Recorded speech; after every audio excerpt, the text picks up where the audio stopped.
Hey guys, Pete here. Game of Thrones Season 8 Episode 2 was titled A Night of the Seven Kingdoms. It was a lot stronger than the premiere, and it's got me really excited. This will be my first reaction recap to go over the major points that happened in the lead up to the Battle of Winterfell. If you haven't watched Episode 2 yet, then this will obviously contain spoilers. There were some very emotional character moments in this episode, which is great to see. Now that everyone's assembled at Winterfell, we got some payoffs that I've been waiting for quite a while. Even though I hadn't guessed that we would see Jaime knight Brienne in the episode, it was a fantastic addition. Brienne is one character who actually embodies what a knight should be, so I was really moved by this. To have Jaime be the one to do it was just perfect, and I think this is one of the high points of the episode. The other one that kind of hit me in the heart was Theon declaring to fight for Winterfell. I expected this to happen, of course, but I thought the scene was done really well. The one thing I wasn't in love with while watching was Jon revealing his parentage to Daenerys. This was mainly because of the timing, since you could tell it wasn't going to get resolved. As it was going down, I checked how much time was left in the episode and knew right away they would get interrupted by the White Walker's arrival. Having had some time to think about it now, I guess it makes sense to set up the second half of the season, but at the time, knowing that the conversation would get cut short spoiled it for me a bit. My initial response overall, though, was that this is a strong episode. Now let's go back and look at everything that happened from the beginning. We start out with Jaime being pulled up by Daenerys about killing her father, and we see that Sansa is on her side. I mentioned in my trailer breakdown that we knew what the outcome of this would be, but I like what Jaime said when he was confronted with his past. He said, "You want me to apologize? I won't. We were at war. Everything I did for my house and my family. I'd do it all again." I enjoyed that and how it highlights the motivation of the characters and brings real gravity to what they're facing now. Of course, Bran delivers the words, "The things we do for love," which is what Jaime said just before he pushed him out of a window in season 1. I thought it was kind of funny that Jaime acknowledged it, Sansa gave him a look, and then things just moved along like nothing happened. Sort of like, oh, that's just Bran, sometimes he says things. I was hoping for a Kingslayer reveal here that might have even restored some of his honor, but instead we see Brienne vouch for him, which was expected, and that was enough to sway Sansa. Jon predictably just wants more fighters, so the situation ends up resolved. Before they leave the hall, we see that Jon slips out without saying anything to Daenerys, and Jaime looks at Bran to acknowledge that he knows. I thought it was a nice touch in the scene that Jaime echoes what Brienne told him in the Dragon Pit in season 7, and that's right before she speaks up for him. In the transition, we see that Daenerys is pissed with Tyrion, and she has good reason to be. Tyrion acknowledges the situation by telling Varys and Jorah that one of them will probably be wearing the Hand of the Queen pin before it's all over. We head to the Forge, where a production of dragonglass weapons is in overdrive. Arya arrives to ask Gendry about her weapon, and in my notes for this scene, I wrote, "thick looks between these two." As in, she's there to find out about the weapon. She asks him about the Army of the Dead since he's seen them, but there's something else going on. You can feel it. I think it worked out well, and I like seeing this side of Arya. Next we go to Winterfell's Weirwood, where Jaime approaches Bran to apologize. Last night when I was trying to sleep, I was thinking about this scene and how I was hoping we were going to get a vision to pick apart in between these two episodes. That doesn't happen, but I'll talk about that more in the battle preparation scene. What we do get is that Bran isn't angry at Jaime or angry at anyone for that matter. He echoes what Jaime said about protecting his family, tells him that he wouldn't be able to help in this fight if he let them murder him, and when Jaime says what about afterwards, Bran delivers the ominous, "How do you know there is an afterward?" Even though I think everyone expected this to be the outcome of their reunion, I thought the acting was really good here by both characters, and I'm really liking season 8 Bran compared to what we saw last season. What this scene isn't, though, is conclusive as to what Bran knows about. Does he believe Jaime has a unique role to play in the battle, or does he fear that there isn't an afterward? It's not really clear. For now, we just have to chalk it up to being some three-eyed raven type stuff and move on. We get the next proper reunion between Jaime and Tyrion after we get a glimpse of all the preparation going on in the yard at Winterfell. They talk about Daenerys and Cersei. My big takeaway here is that Tyrion believed Cersei and that being pregnant had changed her. This was a big topic of conversation and speculation in the off-season because of how they cut that scene where we last saw them together. That perhaps Tyrion had cut some kind of deal with Cersei, but here, talking to his brother, who we wouldn't expect him to lie to, it doesn't appear to be the case. We can't know for sure what they said after the camera cut away, but at least for now it appears Tyrion believed that she would send her army north after he left that room. The brothers seem happy to be back together, and they talk about dying in Winterfell. What got me really excited about this scene was the look of the Winterfell set itself. As we saw the preparation going on around them, you can see how the show has expanded things and how big of an impact that might make on next week's episode. We get a lot of looks at the reinforcements and the way the side of the living are hoping to stop the approaching army. We get some training with Pod, and then we see Jaime go to Brienne. He tells her that he wants to fight for her, and it looks sort of like she's not really sure how to deal with the new Jaime, so they leave it at that. The next scene was a bit of a surprise. When we saw this image of Daenerys in her room a few times in the trailers, there was a lot of speculation about what was happening here. It turns out Jorah is there to advise her to ease up on Tyrion, and he also suggests that she should go talk with Sansa to put things right. It didn't dawn on me at the time, but knowing where we last see Jorah in this episode, I realized that this may be the last time we see Jorah and Daenerys sharing a scene like this. I think it's fitting that he gives her good advice, and I'm glad they moved this whole idea of her squabbling with Sansa along. She goes to Sansa and things start off pretty well. We see her be diplomatic and make some progress in building a good working relationship. Talk turns to Jon. We see Sansa is protective of her brother, worried that he might be manipulated because he's in love, and Daenerys does a good job of pointing out that she followed Jon north and not the other way around. They even have a laugh about Jon's height before things take a turn. Sansa echoes Jaime's question to Bran when she asks what happens afterwards. Things get noticeably tense when she starts asking about the status of the north after the war is over, but of course we get Maester Wolkan come in and interrupt. I'll talk about this at the end of the video since we have two big interruptions before the episode is done. We get Theon's arrival, and I'll tell it true, I almost teared up when he said he wants to fight for Winterfell. Even writing about it now, it's just one of those scenes I didn't necessarily expect to feel something about, but man, it worked. It was really good. Theon has officially come full circle from one of the least likable characters on the show to make it through a horrible couple of seasons of hardships and make it out on the other side. After that, we get a look at all the Northerners who have arrived at Winterfell. Davos is dishing out food, preparing the cannon fodder by giving them encouraging words, and we get a nice exchange that involves the Onion Knight, a small girl, and Gilly. I, for one, am glad they included this scene to emphasize what this fight is all about. Of course, the girl has a scar, so it reminds us of Shireen, but we get to see Davos do what he does best, and we also get to see a nice exchange with Gilly, who will be in the crypts when all hell breaks loose.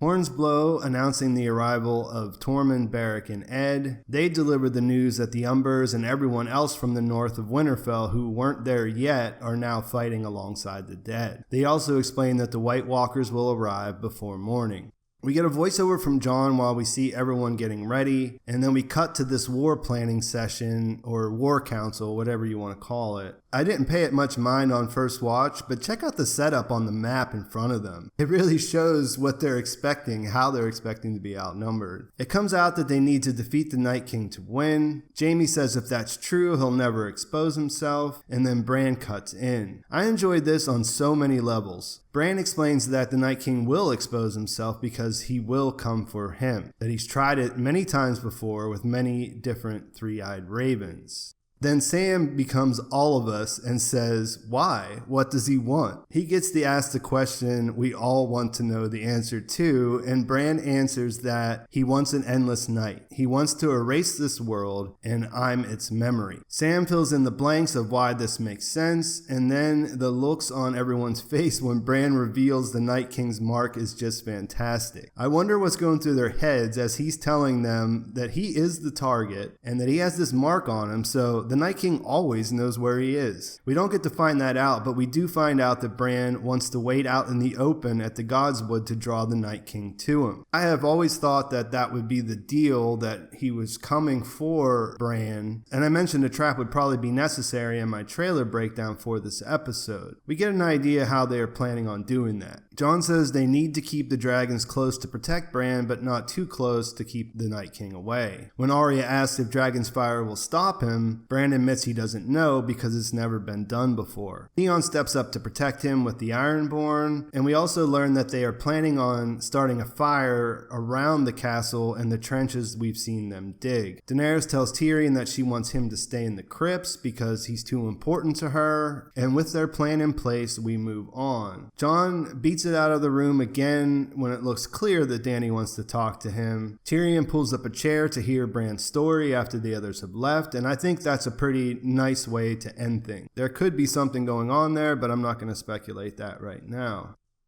Back outside, we get a one-on-one scene with Missandei and Grey Worm. Talk about how they don't really fit in Westeros and make plans to go to Noth after the war is over. It's a good scene, but I have to point this out. I mentioned that the Jorah and Daenerys one-on-one scene might be the last we see them share, and I feel like this is the same thing. I have predicted that both Jorah and Grey Worm will die in the battle, and this scene makes it feel all too real.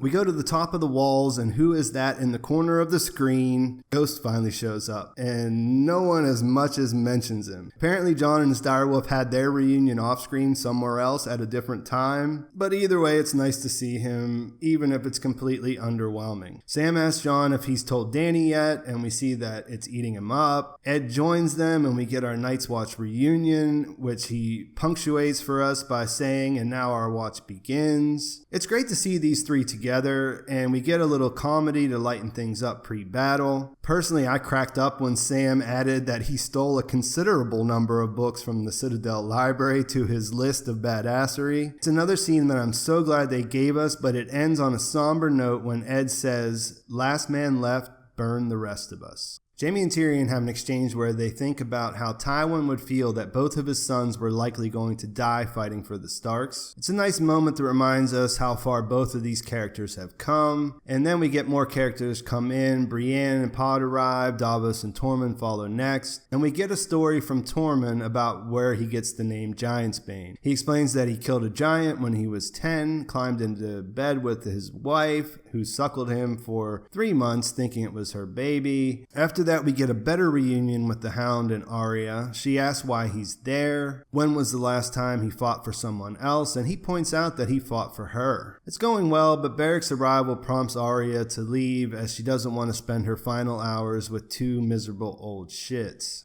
Arya then gets her weapon and seems pretty happy with it. We don't really get a super close look at it. She asks Gendry why Melisandre wanted him, finds out that he is Robert Baratheon's bastard. As she's talking about Melisandre, we see things take a turn, and she actually makes a move on him. It's pulled off pretty well, and it works to underline the severity of the situation once again. I was never big on the idea of these two coming together romantically. Their relationship seems sort of like a sibling one because they were young, but sometime really soon they're going to be fighting for their life. It totally works that Arya would want to have this experience before that happens, and I'm glad they added it. It also ties in with what I was saying in last week's recap. It's nice to see some humanity in her character again, and here she shows us another brand new side that we haven't seen before. In the after the episode, the showrunner said they wanted to show how this was probably everyone's last night, or at least the characters were preparing for the inevitability that some of them weren't going to make it through this. They wanted to show how different characters would handle it, and I think it works really well that they put this scene with Arya in there. Back where the other characters have gathered to stay warm, Tyrion points out the fact that almost everyone in the room had fought Starks at one time or another, and that now they're all gathered in their castle ready to defend it together. In the process of recalling the battles they survived, it comes out that Brienne isn't a knight, which Tormund can't believe. I have to say that I wasn't a fan of Tormund following Brienne around and laying it on heavy this entire episode, but if the payoff was for Brienne to get knighted, then I'm completely fine with it. I mentioned this moment earlier because to me this is just so huge. There's an idea of what a knight is or should be that permeates the writing of this series, a series that consists of characters created by an author who likes to write them in shades of gray. Because of that, Brienne has always stood out as being like what a true knight should be, but would never be able to carry that title because she's a woman. Watching her kneel and arise as a Knight of the Seven Kingdoms still gives me goosebumps just just thinking about it. In the name of the warrior, I charge you to be brave. In the name of the father, I charge you to be just. In the name of the mother, I charge you to defend the innocent.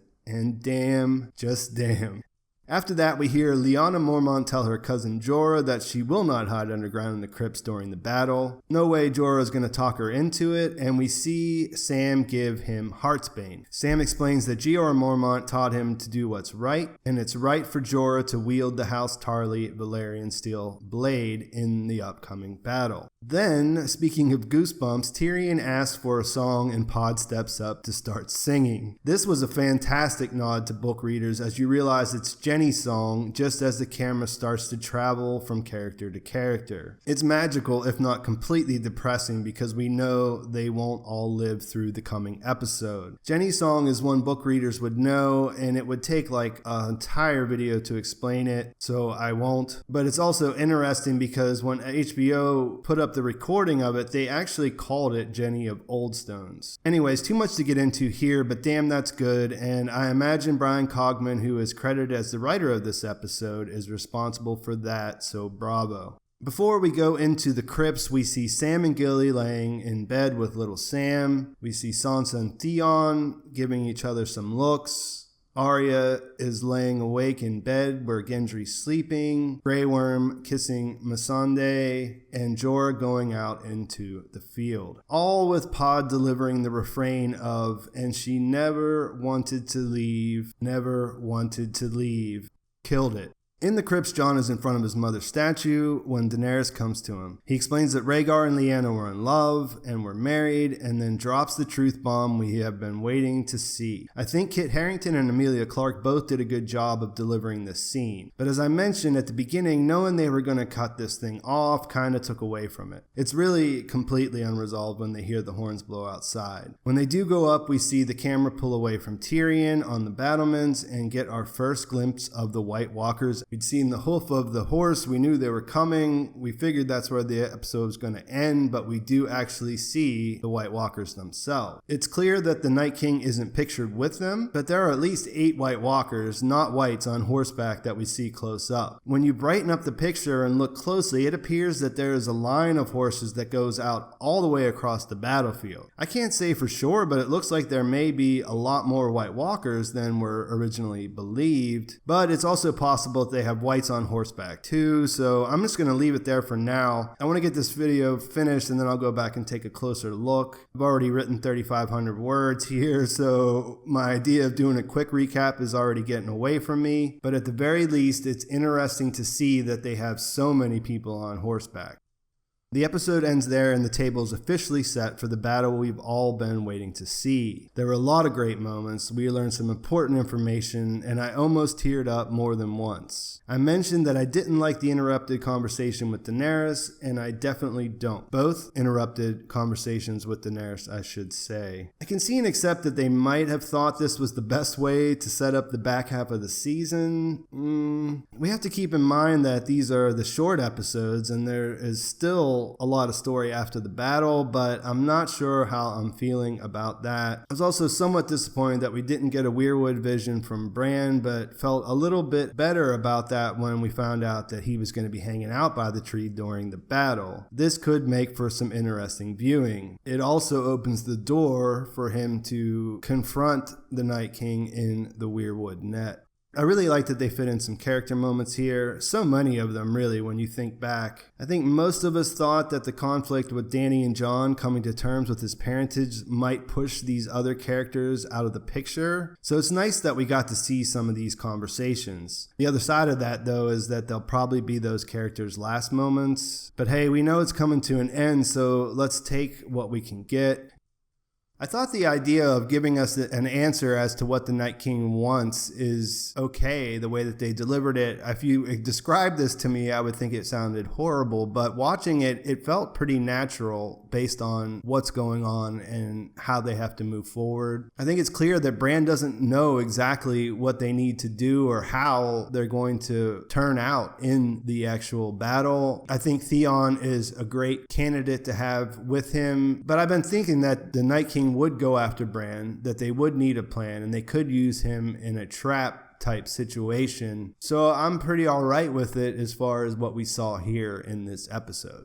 In closing, I think it was a good episode, and it's encouraging for the rest of Season 8. The build-up here didn't seem nearly as rushed as some of the things in the first episode. Since it ended like I thought it would, the only character who I think will definitely show up after the battle starts is Melisandre. I can't say for sure, but I feel like Jon and Daenerys won't talk about their situation again, not until the battle's over anyways. That actually could be encouraging if you don't want them to die in the battle. I mean, in my mind, if you're going to leave that hanging, then it's a sign that there's probably going to be a reckoning that'll happen with it later. Let me know what you guys think though. What did you think of the episode? What were your favorite moments? What do you think is going to happen? I'll make my episode 3 trailer breakdown after this because I have to travel this week and my schedule is going to be a little bit different. Please like the video if you enjoyed it. Please subscribe to my channel if you want to follow along with the rest of the season with me. I want to take a second to tell my viewers that I really appreciate your support over the years. That's it for now, guys. I will talk to you soon.